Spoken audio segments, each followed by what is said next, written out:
following is a production of DallasCowboys.com and the Dallas Cowboys Football Club. How about them Cowboys?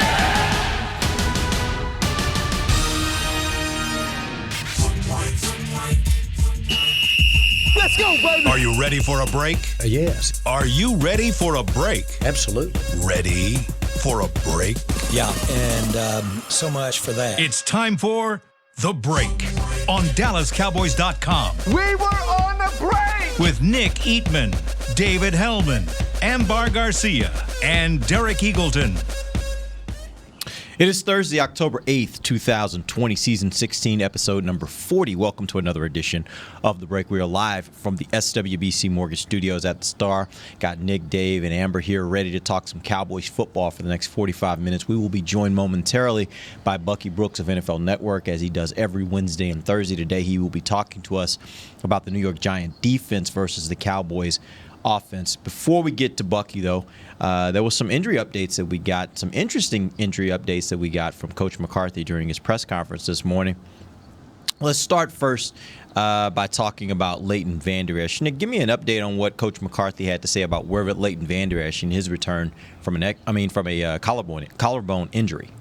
Well, I mean, he basically didn't rule out that he could play this week, which I think is surprising to some. Now, that doesn't necessarily mean he said he would play. He just said they're going to work him into practice today. They're going to see what he can do. We got to see him kind of run out there a little bit in the pads. I find it hard to believe. I know, Dave and you, we've talked about this. I think, we find it hard to believe that he could be ready to play, especially come back with one practice. But at least it's an encouraging sign that he's out there today.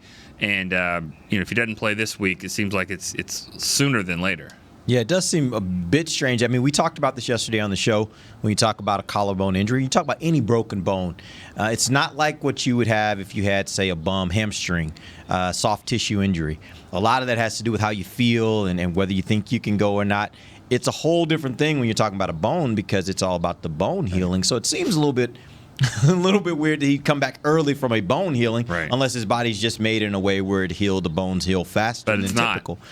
I wouldn't think so, but again, you just never know. And the good news, I think the good news about all of this with regards to Leighton is he's at least progressing. Right. And he's progressing in the right way. And so the hope is maybe in the next 2 weeks, maybe in the next 3 weeks, you get him back and he's fully healthy, hopefully, and able to finish the season for the Cowboys. Let's also catch up on a couple of other injury updates.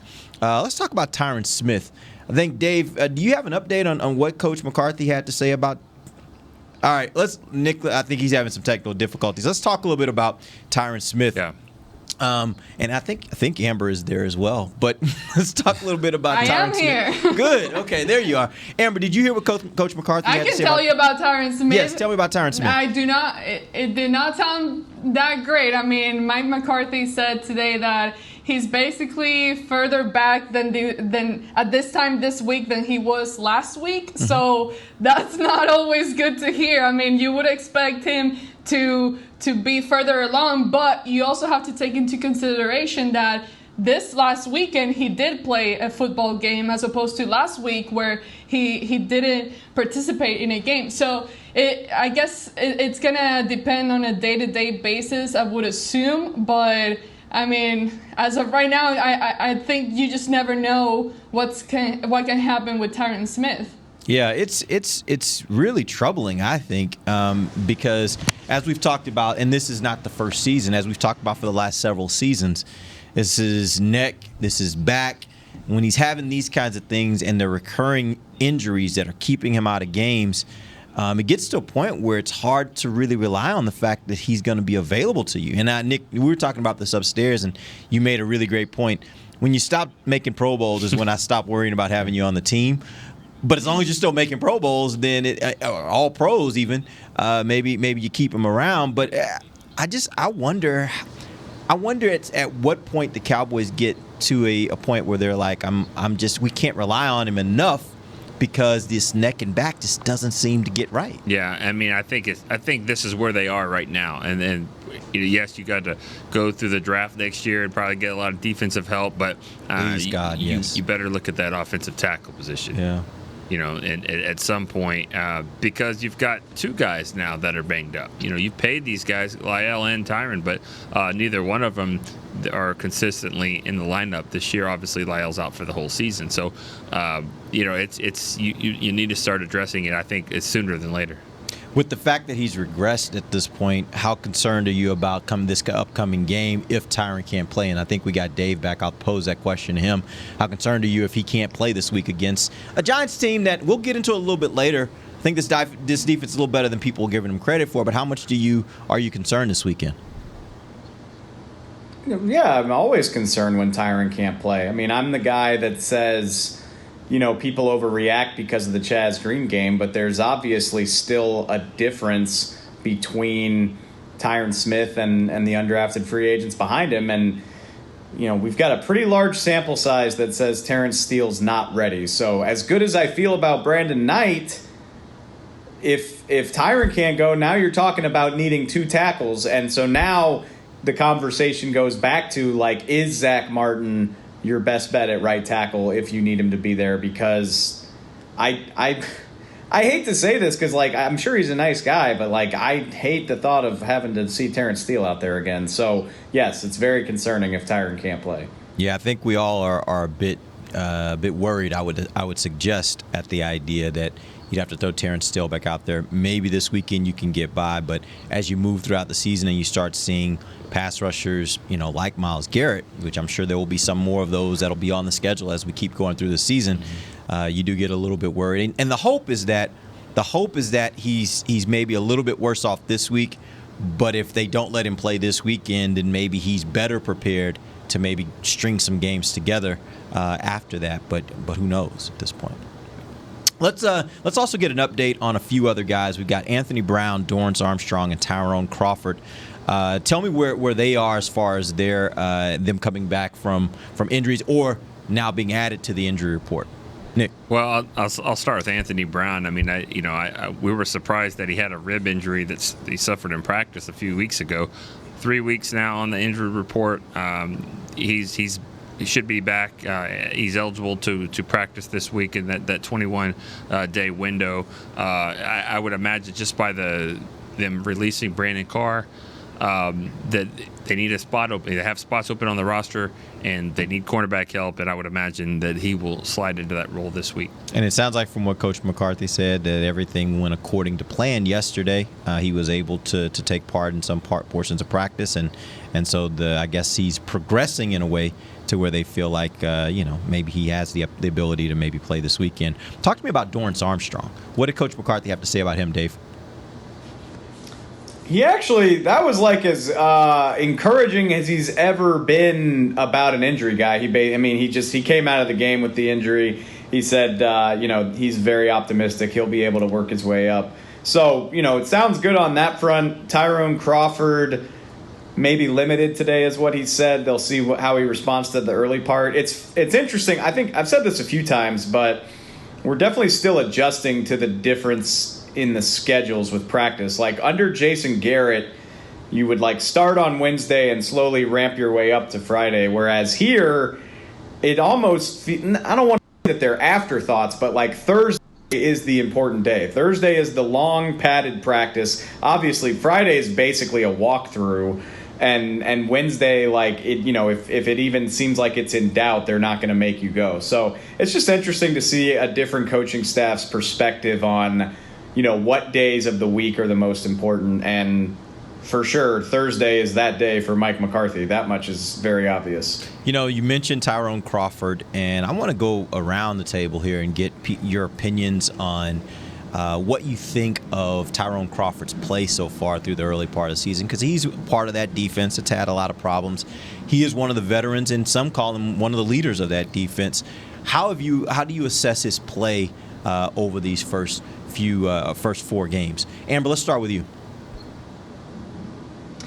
I would say, he's been okay, and he's the type of guy that we see every year. He's not going to be the guy that necessarily stands out on the defensive line. He's a guy that's very flexible, and you can kind of plug him in there wherever you need him, but he's never going to be that standout player, that aggressive player that gets all the time to the quarterback. I think so far this season, the times that I've watched him specifically, I think he's been just okay. Obviously nothing impressive, but at the same time nothing horrible to where I'm like, okay, you need to absolutely get Tyrone Crawford out of the lineup. So to me, he's just been okay. Nick, what are your thoughts on Tyrone Crawford? What have you seen from him through 4 games? I haven't seen much of anything good or bad. You know, I mean, I really can't remember like, oh, great play by Crawford, or what's Crawford doing? And like I haven't noticed it. And on this defense, that's not necessarily a bad thing. So I just haven't. I can't say he's really stood out much, but he needs to. I mean, he's one of the he's one of the higher paid players on the team, and he's also one of the leaders. Captain. He's been a captain before, so he like everyone else, that needs to step up and play better. And I think they're having a tough time. We all know that they're having a tough time with this scheme. They're not used to it. They haven't practiced it enough, and it's probably, in hindsight, wasn't the best idea to change it. But then again, think about when they come in here changing the scheme. No one thought this was going to happen, but I think it's just been a circumstance that they probably need to play a different scheme, one that they're similar in playing. Dave. I mean, other than Alden Smith, like, do you feel great about the way that any defender on this team has played? Not great. And Alden Smith, like, I mean, no. I mean, the answer is no. Yeah. In my opinion, I haven't.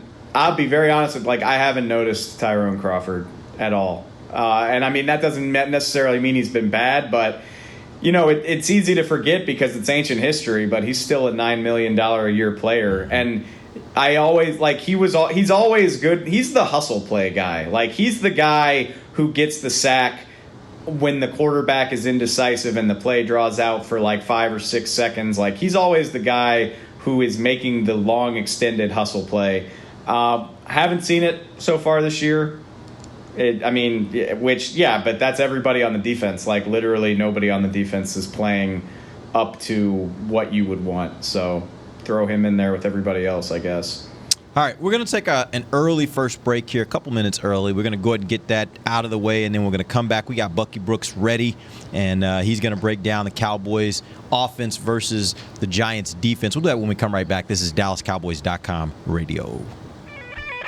We're back with a tasty treat that's sweeping airwaves and taste buds. It's new Dr. Pepper and Cream Soda. Let's take a listen. Dr. Pepper and Cream Soda's here. A new combo that's music to my ears, okay. Let's play. Cream Soda and Dr. Pepper time. Pour it in a glass of ice. Music to my ears and mouth. New Dr. Pepper and Cream Soda. A delicious duet. Want to use what the pros use? How about the official men's skincare brand of the Dallas Cowboys, Jack Black? Right now, you can get the Jack Black Starter, a curated collection of Cowboys locker room favorites for just $10 with free shipping. The starter includes 4 Jack Black skincare favorites, plus a full-sized intense therapy lip balm. Go to getjackblack.com/Cowboys and use the code word TEAMJB. That's getjackblack.com/Cowboys. The Jack Black Starter, $10, free shipping. Since 1865, Stetson hats are American-made with pride right here in Texas. And Stetson is proud to be on the field with America's team. Want to show your Texas and team pride too? You can. By purchasing your own Stetson, you can look just like how the flag guys do on field at every home game. Stetson hats, the official crown of all self-respecting Cowboys, and your favorite football team. Get yours today at shop.dallascowboys.com or at stetson.com. It's funny. As we travel places, often we find the places we want to travel aren't really places at all. They're people. They're grandparents, moms, old friends, and new nephews. That's why at American Airlines, we've been using enhanced cleaning measures so you can feel confident every step until you get to them. So, as always, our people can't wait to take you to yours. American Airlines. You are why we fly. Back to the break. Help your fellow Cowboy Nation fans in their fight against cancer by purchasing Dallas Cowboys Crucial Catch gear. Support a great cause and look good doing it. Visit your Dallas Cowboys Pro Shop or shop.dallascowboys.com. Welcome back. It is the second segment of the break, live from the SWBC Mortgage Studios at the Star. Got the normal guys here with us, Nick, Dave, Amber, and we're joined right now by Bucky Brooks of NFL Network. Bucky, welcome to the show, man. Hey, thanks so much for having me on. Yep, we're going to get into this Cowboys offense versus the New York Giant defense, and we'll start with I want to change the question a little bit. Usually we start the strongest and weakest assets of the team or the weakest parts of the team. I want to really focus in a little bit more on position groups or player. If you had to identify a position group or player on the defense that is the greatest and the weakest, what would that be? I mean, I think it starts with them up front. Leonard Williams is probably the best player that they have. He's a guy that was a top 6 selection, a guy who's super talented. He hasn't necessarily put up the kind of production that you expect from a guy that was drafted that highly, but he certainly has the ability to flash some disruptive skills at the point of attack. I would say Fackrell is a guy that you also have to pay attention to. 2 years ago, 2018, he had 10.5 sacks, so he has the ability to get off the edge and make some things happen.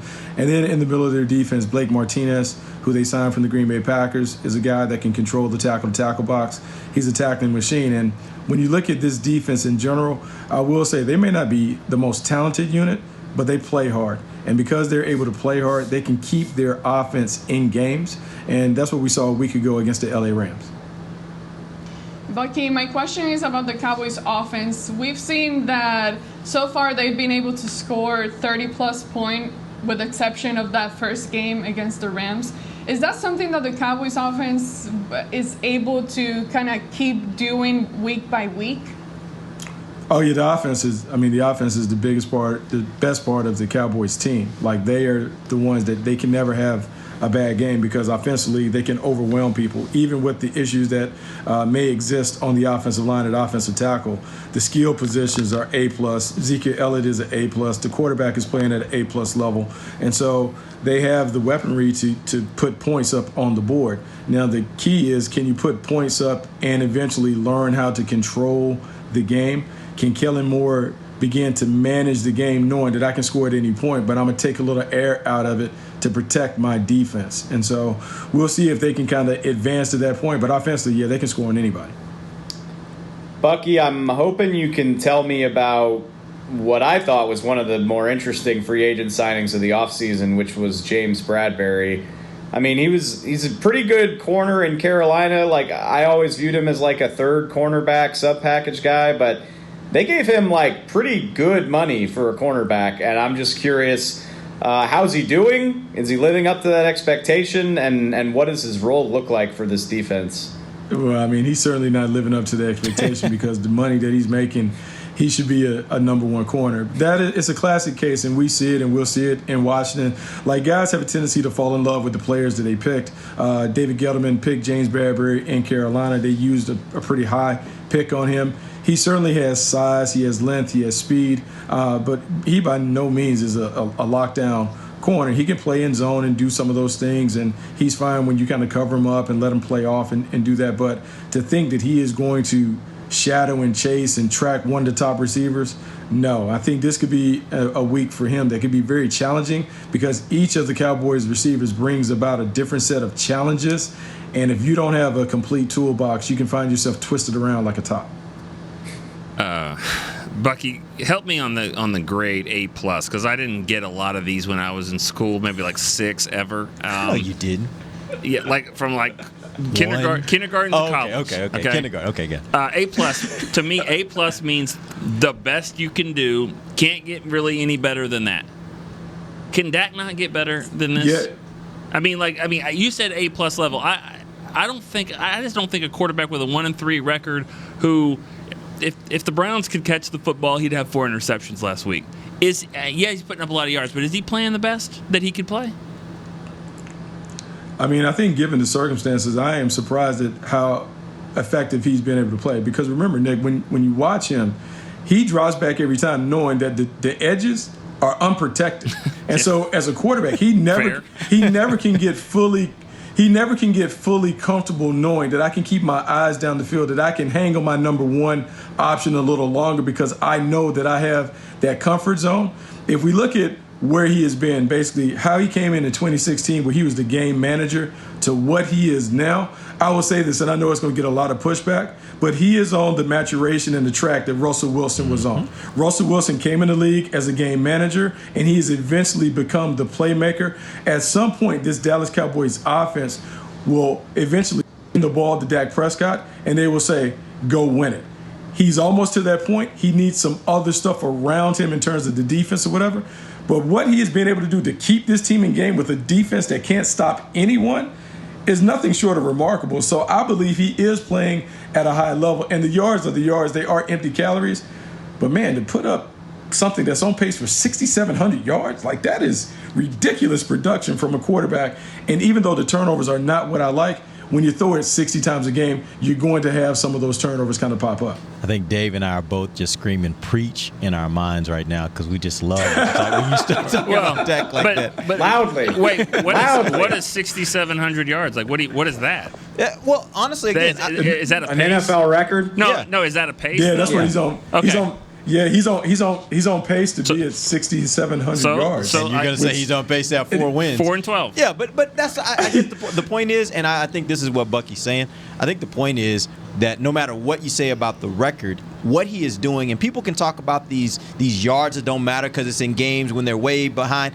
Not every quarterback that gets behind can do what he's done to get his team back in position to possibly win those games. So I think you have to put it all in context, and when you put it all in context, I think he's playing at a phenomenal level right now. You guys are just giving the slash. I'm saying A-. Okay. I'm not saying like he's a C. He's played. Okay. He can't even get to an A for you. He can't even get to an A for you. You're like A-. They're 1-3 right now. They're 1-3, right. and if he could play a little bit better in the first half as well, they're one of the reasons they're down. I don't think that's true. I don't think in that last game he was the problem. Even in the first half, he was playing really well in the first half. I think the turnovers are what killed them, and particularly the turnover that you got from your running back, who's not supposed to do that. He's not. Yeah, he's not. He doesn't get. He's not in the A level. Okay. Zeke is not in the A level. We'll take this conversation off. I don't want to take any of your classes. I know that. I don't want to take any of those. I know in North Carolina we may have given a couple grades away, but I don't want to take any of those classes. I need the A+. Professor Eatman in the house. Wow. All right, that was a good dig at his own school. If you caught that, right? I got it. I got a question for you here. I was looking at this defense, and the numbers are pretty interesting because I think everybody's looking at the New York Giants and saying, "Man, this team is horrible." But when you start really diving in and looking at how their defense is played, right now they have the 6th best pass defense, only giving up 223 yards per game. They have the 10th best rush defense, only giving up 107 yards per game. So I have a 2-part question for you. First, is their pass defense good enough to slow down what is a very potent Dallas offense, or at least passing game? And then number 2, which would be easier to exploit this week for the Dallas offense, going against that run defense or going against that pass defense? They've done a really good job of just kind of playing sound. They know they have some talent deficiencies, and so what they've done is they've kind of covered themselves up. They played I don't want to say bend but don't break, but they just played very solid defense. Not a lot of risks, not a lot of crazy things that you'll see from this team. They wait for you to beat yourself. That's how they play defense. They want you're not going to have a 10 or 11 play drive without a mistake, and they capitalize on those things. I think when you look at them personnel-wise, they don't have anyone that can consistently put pressure on the passer. They don't have an A-level pass rusher on their front. And so if I'm the Dallas Cowboys, I'm thinking this is a game to really put the game plan in place, meaning jump out on them, 14 quick points. So I think you probably see them more aggressive the first quarter with the pass, because if they can get points up on them, offensively, the Giants haven't been able to score points. Mm-hmm. So I think you may see a more aggressive passing game early and then get to Zeke and run the game out. But no, I think they come out passing. I think they have shown that when they go up-tempo, no huddle, play at a quick rate, Dak Prescott can deal, and he's been dealing at a high rate. So I think they come out passing with the mindset that we still have to get to the run at some point to slow and control the game down. Bucky, the word effort has been used a lot this week in regards to the Cowboys, but let me put that on the Giants side. When you look at a Giants team that has lost all games so far this season, when they go into week 5, would you expect the defense to have just a better effort, to just be more competitive at this point? Or maybe the other way around, where maybe they're not trying as hard because of, mentally it weighs on you when you have so many losses and not able to get a win for your team?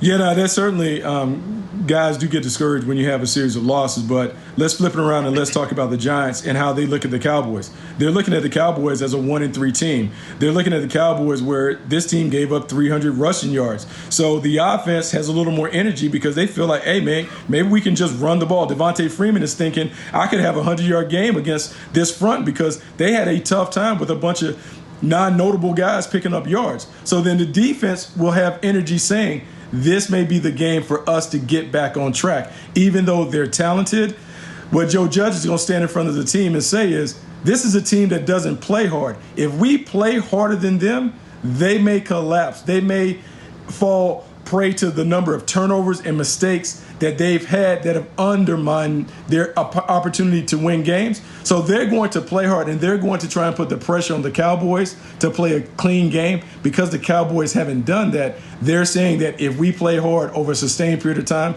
the Cowboys will gift wrap us a couple of opportunities. This kind of goes back to what the point Derek was making, which is that their statistics are pretty impressive for an 0-4 team. I can't help but notice 2 of those games are against Mitch Trubisky and Nick Mullins. So forgive me if I'm not impressed. But having said that, they held Jared Goff pretty well in check last week, and I'm just curious what they did to keep his numbers down. I think, he was only averaging like 6 yards per attempt, finished with 200 yards. So clearly whatever they were doing seemed to work. Look, they're committed to taking the deep ball away. Look, winning in the National Football League is pretty simple. It's take the ball away, eliminate the big plays. Don't let the ball fly over the top of the defense. Make people drive the length of the field because the odds suggest that you can't do it. You can't string together that many plays. Control the running game, make people one-dimensional, and then you can dictate the terms. What the Giants do is they really follow to that. They don't allow you to really have the big plays over top. So they'll play a little soft. They'll give you all those nickel and dimes. They'll let the quarterback take the check down because they're betting that the quarterback will not consistently take the check down because all of these $20 to $30 million quarterbacks, they want to show off their big arm. They want to get the big play. That's kind of how they're wired, and that's what the Giants are doing. So they're going to challenge Dak Prescott in a different way. They're going to challenge him. Are you content taking these 5- and 6-yard passes down the field? If we take away the big play and make you nickel and dime it down the field and throw 10 passes to Zeke or 10 passes to Dalton Schultz, are you willing to be that patient and disciplined? And if you are, they'll say, okay, you can score points. But if not, you're going to force it up the field, and they're banking that they can get a turnover off of that. Bucky, if the Cowboys' offensive line looks like Brandon Knight, Connor Williams, Beatrice, Zach Martin, Terrence Steele, do the Giants have a big advantage there? I mean, I think they feel good about that because the edges are always the thing. When you put bad things on tape, when Terrence Steele is having problem with speed, when Brandon Knight has had some issues, when Connor Williams has been isolated in one-on-one situations and been pressured, they feel hopeful. So as a defense coordinator, what you want to do is you want to maybe kick those guys out a little wide, put them on speed track so they can kind of run around the edge and see if Terrence Steele and Brandon Knight, if they can kick slide and stay in front of those guys, because that's been the biggest issue. So it's not necessarily the personnel, it's can you test the weak points of the Cowboys offensive line and see if those guys can hold up over 75 plays. That's really what's about. It's not about the advantage. It's let's get those guys isolated. Let's see if they can hold up even against C, B level players. Are they good enough just to hold up if we can isolate them and work one-on-one against those guys? Before we let you go,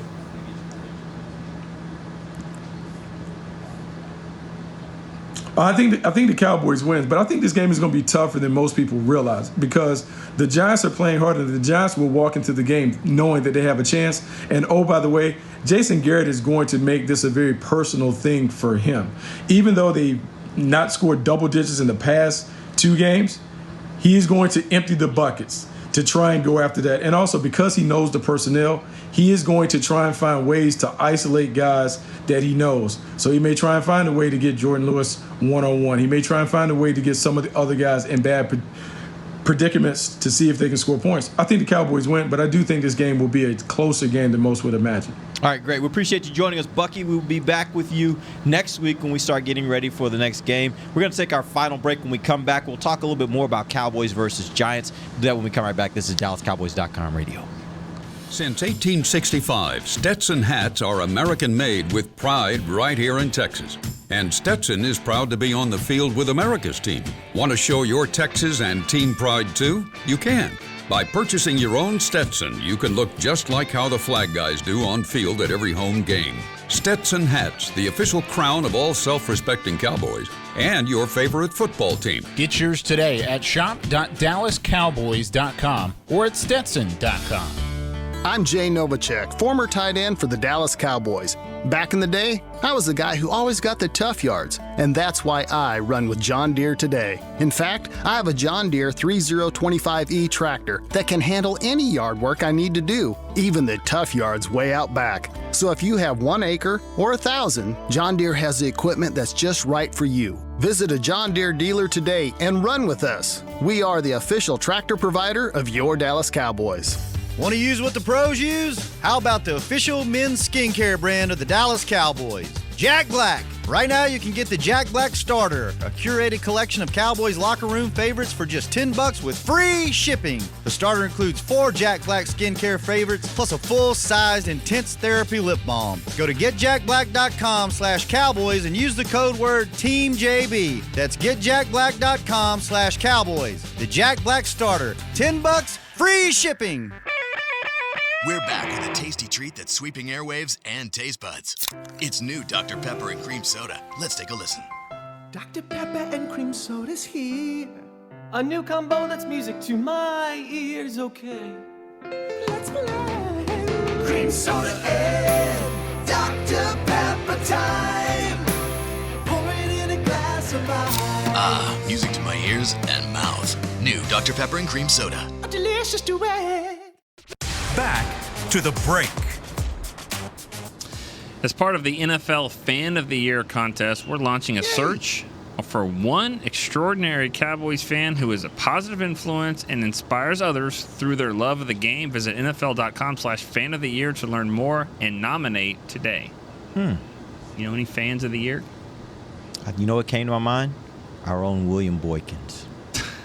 Maybe we should nominate him for Fan of the Year. Fair. That's what I'm saying. Yeah. I think William he would be a great representative. Hey, to do the work that he does. I wonder if he's still wearing his Hot Boys cap. I don't know, but good question. He is a fan. Good question. I think there's been a recall on those. I think they said, "Hey, bring them all back." They're missing in action, kind of missing here.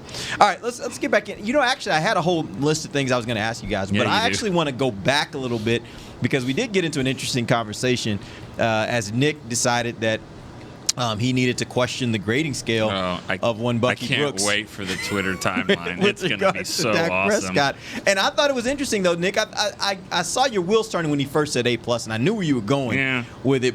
And I get your point. Obviously, saying he's an A+ means that he is playing the absolute best he can possibly play. And so I get you. I understand it. There are probably some areas, not probably, there are definitely some areas where he could improve. But I think the point that Bucky made, and I agree with, and I want to get the thoughts from Dave and Amber on this, but I think at the end of the day, you look at how he's performed, and I think based upon all those things that he's having to deal with right now, I just have a hard time thinking anybody would have done a much better job than what he has done through these games. Now, at the end of the game, there have been a couple times when the offense just couldn't get there to be able to tie the game or take a lead, and so some of that you kind of put back on him. But all that being said, I think he is right up there, at least an A, if not an A+. Amber, what do you think? I do give him an A if we have to grade him. I think he's had a really good year so far. I mean, when you look at the development compared to year by year and the growth, I think this year he really made a big growth compared to previous years. But at the end of the day, when you start comparing him to, or not comparing him, but saying that maybe he's on the same path as a guy like Russell Wilson, he's not necessarily quite there for me just yet. Maybe he will be, but when you look at those key plays, and I'm not trying to put it all on Dak, but two of the last plays of the past two games, I believe it was, where he threw, an interception, trying to get into the end zone to possibly tie the game. I mean, those are the key moments when you do want your quarterback to be able to make those plays. And again, I'm not putting it all on him. Obviously, there are other components and elements that go into play here. But just overall, I think he's an A guy, but I'm still missing that plus sign there, which hopefully he's on the right path. That's all I'm going to say. Dave. Saying Dak Prescott, like picking apart Dak Prescott's grade, it's like he's like the kid in class where he busted the curve. Like everybody else in the class got like a C, a D, or an F, and Dak is over here with like a low A. He's got like a 91 out of 100, and the teacher's like, "Yeah, I know you can do better." And meanwhile, like everybody else in the class is posting like 60s and 70s. Like, what are we doing? Why are we nitpicking this guy? And I mean, no, he hasn't been perfect, but I feel very comfortable saying there are only probably 3 quarterbacks in the league playing better football than him right now, and that would be Mahomes, Russell, and Rodgers. And you're talking about 2 guys that are definitely going to the Hall of Fame, and one that most likely will, unless he retires tomorrow. Josh Allen deserves a mention, but that's a very small sample size. Dak's balling, and honestly, he's the only reason why you're even in the position that you're in, which is that you've had a chance to win all of these games. It would be ugly. If he was playing on the level of like 2016 or 17, it would be gross how bad this team would look. And you know, people say you get like, oh, Dak needs a ton of talent around him to succeed. He does have great receivers. You know what he doesn't have? The offensive line that he's been used to having. It just isn't what it was. His tackle protection isn't great. Connor Williams is fine, but hasn't lived up to the hype. He's got a rookie center at this point. To make all of that work with the issues in protection that he's had, I think he's been outstanding. Really, the main thing that I would nitpick, it's not even the interceptions, because the one at the end of the Cleveland game, you aren't going to win anyway. That went out the window with the Odell play. And then the Seattle one, you're just trying to make a play out of a broken situation. The only thing that I would really nitpick Dak for is he's got to cut out the fumbles. And some of that's on his protection, but some of that's on him. If he can clean that up, I think the sky's the limit. Nick, you choose to... No, I think both of them are right. I mean, they are right. And he's definitely right about the 91, and everyone else is in the 60s. But you know what I thought Amber was going when she said the last 2 games. I don't know about that last interception, because it took like a Hercules type play just to get there. The interception before the half, though, was a game-changing moment there for the Cowboys in that one. And Dave said the fumble, another game-changing play. But that's what happens when the ball's in your hand every time. I mean, the fumble wasn't. I still don't put the fumble on him. Okay. No, I mean, you're right. The interception, absolutely. But the fumble, I don't put that on him. And the last interception against Cleveland, if you go back and look at it, 19 didn't help him there. 19 said after the game that he thought that he put that on him. He quit the route on that one. So he's playing out of his mind. That's the real issue here. Is he an A+? No, he's not. He's an A-. He has to be an A+ to get by with the defense and special teams. That's what I wrote after the game. Dave, Rob, we all talked about it in the press box. Their offense isn't perfect, and they have to be because of what's around them. Yep.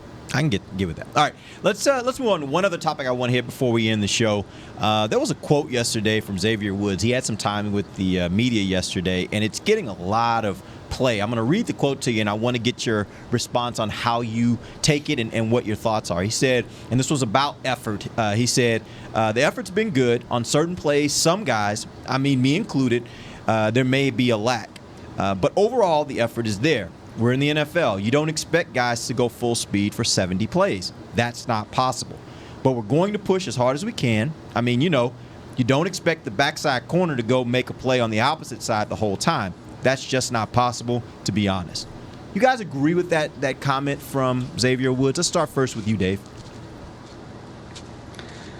Yeah, this is tricky. I mean, as Xavier was saying it, I was like, this isn't going to go well for him. Like, this isn't, it's just not. And it's one of those perception things because I know what he meant. And Joe Thomas actually said something similar, which is basically like, yeah, if you cut on the tape, you can see the loafs. We talked about Rod Marinelli and the loafs. He's like, there are occasions where you might see loafs, but overall, as a defense, the effort is there. And then Xavier compounds it by saying, you're not going to give 100%. And I think what he meant by that was simply like, nobody is gunning all out in every moment of every play during a game. I mean, like all over the league, you can see that that's true. And all honest, I don't think it's realistic when you talk about the amount of energy you have to exert. The only way you could do that is if it was like hockey and you rotated these guys in shifts, but nobody does that. All of this is to say, you still can't say that, man. You just can't after that game. Even if you're right, and even if I appreciate your honesty, it's just a really bad look after a game like that to try to justify it. You just kind of have to keep it to yourself. So I know what he was trying to say, but that's just not the moment to say it. Amber, what are your thoughts? I agree with everything that Dave said, and I get perfectly what he was trying to say with that comment, but it's just, I guess it's a choice of words, after that game, you don't go out and say it and phrase it that way. There are better ways to say, like, you look, man, yes, we need to try harder. Just say something different. And we all understand that these are NFL players. We all understand that it's not an easy job. It is tiring, and it's a lot harder than it looks from us watching from the stands or at home or anything like that. But at the same time, I think it's the lack of maybe fully taking accountability of it and rather trying to use excuses like, yes, we get it. Realistically, there is absolutely no way you give 100% effort on every single play of a 3-hour game. So to me, I get the way he meant it. I don't think he was trying to say it in a bad way to like justify things, but at the same time, I think he could have used a better choice of words and rephrase that better and just take a little bit more of accountability. Yeah, I think they're exactly right, and I agree with Xavier Woods. I mean, you don't give 100% effort at the end of the game because you don't have 100%. I mean, Derek, you're a runner. I mean, you know the first mile is probably you could go more than you could at the very end. I mean, you just don't have it in your tank. Is it tonight, tomorrow, whenever the Lakers play? Watch the LeBron James at the end of a game. There's going to be a possession or two where he sits over in the corner on an offense just, I don't have it right now. Somebody else dribble, shoot. I don't have it right here to go and give that. So that's what he's saying. And we kill these guys for not being boring sometimes and all that. And then when they say and they're being honest, then they get crucified for it as well. I'll say this. I wish Jalen Smith wouldn't have jumped on the pile and grabbed the guy's face mask when he didn't have to, when the guy was already tackled. That changed the entire game. So sometimes, you wanted him a loaf? Yeah, that would have been a nice loaf right there. You've got him tackled. That's good. 2nd and 15 instead of first down. Let's change the whole game. Yeah, you know what it reminded me of, and Nick, you'll remember this. You were sitting there in that press conference. It was Tony Romo after that. I think it was the Eagles game. Yes. And he says, if this is the worst, after they lost, if this is the worst thing that ever happens to me, I will still have had a good life. And yes, okay, you're right. There are a lot of things that could be much worse about your life, but it's probably not the right time to say it. Like, you just don't have to say that in those words in that moment. Everybody knows this. I mean, everyone that's up here, they go on the games and the trips, and maybe not this year, but we're going to get back to that. And if the fans knew just that the players don't carry their emotions like they do. Yeah. All week long, they're pissed off. Trust me, it ends in about an hour, maybe 2. I don't know. By the time we get on the, I mean, there's some guys that are upset. It depends, and it depends on the game. But yes, you're right. Generally speaking, though, sometimes you do wonder. You do check your stats when you're writing your story on the plane. You're like, they did lose this game, right? Like, maybe. And I say that. I'm not saying that they're wrong. They've got it in perspective. I thought Dave made a fantastic point 2 days ago when you said every single play they could not walk again. Think about that's a job for them. You might get paralyzed on this. I mean, I hate if that happens, but it happens. So after the end of the game, and they're healthy and they're feeling good, and maybe or not feeling so good. Yeah, but walking. Yeah. Maybe they have a different perspective than some fans do. Be like, you should be doing this. You shouldn't be trying to do your own brand. You should be trying to do this. You shouldn't be playing golf on an off day. You shouldn't do all this. You should be, it's not realistic. Yeah. And the other part to it, too, and this is something I kind of came around for myself with is I think sometimes when you're competing, you kind of want to take yourself out of the moment because if you lost, it can be all-consuming. And what we don't see is, we might see after the game in the locker room, we might see on the plane, whatever. What we don't see is when they get home that night and then they have to sit with themselves and they're like, man, we blew that, and then it really eats at you.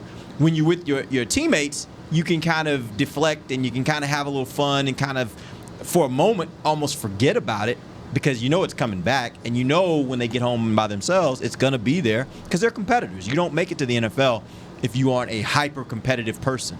You can't make it in the NFL if you're not a hyper-competitive person. So I think we got to put all of that into perspective.